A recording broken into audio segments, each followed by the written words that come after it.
video just came to me. I was sitting over there originally, and then this guy, I doubt that he goes here, but he started having a conversation with me. I felt uncomfortable. I ended up leaving. But one thing that he did say in the video, one thing that he did say was that he has over $40,000 in his name. Now, I don't know if he was trying to entice me, trying to whatever, but it did not impress me. That's the stupidest thing you can do. That is the stupidest thing to have $40,000 in a debit account. Okay, so if I was his friend, this is what I would tell him to do.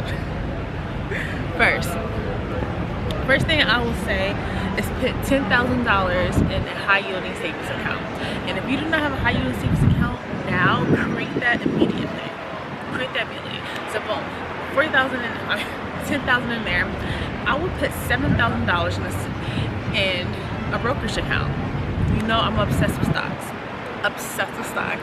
And only buy. I have a routine on how I pick stocks. Go watch that vlog and I'll give all my tips. But put $7,000. I believe that's the only amount you can put in on a year. Put $7,000 in the stock market. And then pick, I have about 4 different tickers that I like. I will put them somewhere down here. So how much is that? That's $17,000 right there gone. Now, if you have any debt, put some money towards your debt. So if you have like if you have like credit cards, I don't know what you may have, but put something towards debt.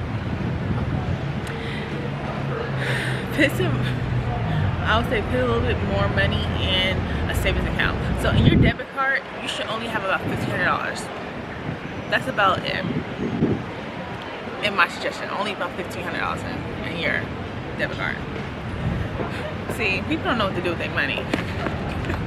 But if you're trying to get rich, follow me.